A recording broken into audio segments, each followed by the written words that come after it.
કે દરેક વ્યવસાયમાં રાજકારણ હોય, બિલ્ડર હોય, વકીલ હોય, ડોક્ટર હોય, સીએ હોય, એમ પોલીસમાં પણ અંદર અંદર રાજકારણ હોય કે કોઈ પોલીસ વાળો સારી કામગીરી કરતા હોય, કોઈ પોલીસ વાળા સારું ડ્રેસિંગ કરતા હોય, મોબાઈલ મોટો હોય, તો અમુક કર્મચારી અધિકારીને ના ગમે તો ક્યારેક એમને પણ હેરાનગતિ થતી હોય છે કે ભાઈ તારે અઠવાડિયામાં 4 દિવસ નાઇટ કરવાની, તારે 16 કલાક ડ્યુટી કરવાની, તને રજા નહીં મળે.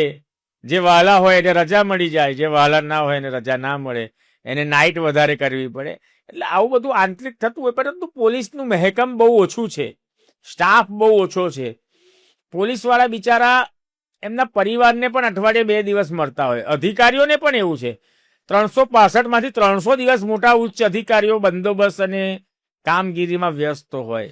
આટલો મોટો દેશ છે, 100 સારા કામ કરે અને એક કામમાં આઘું પાછું થાય તો હાયરે પોલીસ હાય બોલાવે લોકો.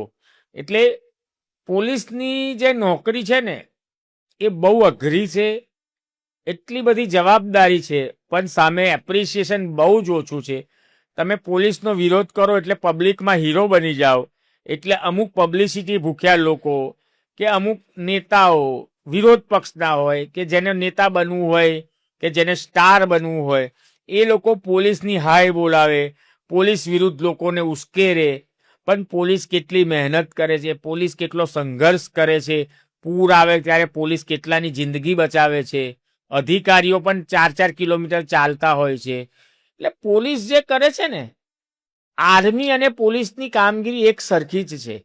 પોલીસનું કામ બહુ જ સારું છે. 5-10% પોલીસ ખરાબ હોય, પાછા લોકો કોમેન્ટ કરશે કે પોલીસના દલાલ છે. મેં 25 વર્ષ પોલીસનો વિરોધ મેં કર્યો છે. જ્યારે ખોટું કરે ત્યારે, સારું કરશે તો પોલીસને હાર પહેરાવાનો, પણ વિરોધ કરવાની એક રીત હોય.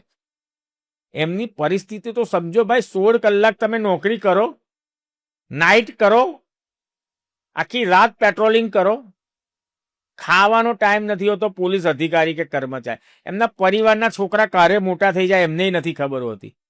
અને એ લોકો, તમે એવું સમજો બધા જ પોલીસવાળા કરોડપતિ એવું નથી હોતું. એમનો પગાર ધોરણ બહુ જ સામાન્ય હોય છે. દરેક પોલીસ કર્મચારી અધિકારીનું આજના સમયનું તમે કમ્પેરિઝન કરો તો બહુ જ ઓછું પગાર ધોરણ છે, બહુ જ ઓછું. અને અમુક વસ્તુ પોલીસ તો સેન્સર થઈ જાય એવું છે કે ઘણા બિચારા સામાન્ય કર્મચારીઓ પાસે ન્યાયતંત્રના લોકો પણ અપેક્ષા રાખે કે મને આ સેવા મળવી જોઈએ. બિચારા કઈથી પછી એટલા પગારમાં કરે? એટલે બધું બહુ ચાલી રહ્યું છે. 5 લાખના પગારવાળા 50,000ના પગારવાળાનું શોષણ કરે તો એ ગુસ્સો કરે, ફ્રસ્ટ્રેશન ક્યાં કાઢે? પોલીસનો કોઈ દોષ નથી, પોલીસ કામગીરી કરે છે. કર્મચારી હોય કે અધિકારી, આપણે જેમ સેનાને સેલ્યુટ કરીએ છીએ ને, આજે 15 ઓગસ્ટ છે, શૂટિંગ કરીએ છીએ, એમ આપણે પોલીસનો પણ ધન્યવાદ, પોલીસને પણ સેલ્યુટ કરવું જોઈએ. પોલીસને સોફ્ટ ટાર્ગેટ બનાવવામાં આવે છે એવું મારું માનવું છે. બાકી પોલીસ 24 કલાક 365 દિવસ કામ કરે છે, એટલે જ આપણે સુરક્ષિત છે ભાઈ. પોલીસની કામગીરી મેં જોઈ છે, પોલીસની પરિસ્થિતિ મેં જોઈ છે.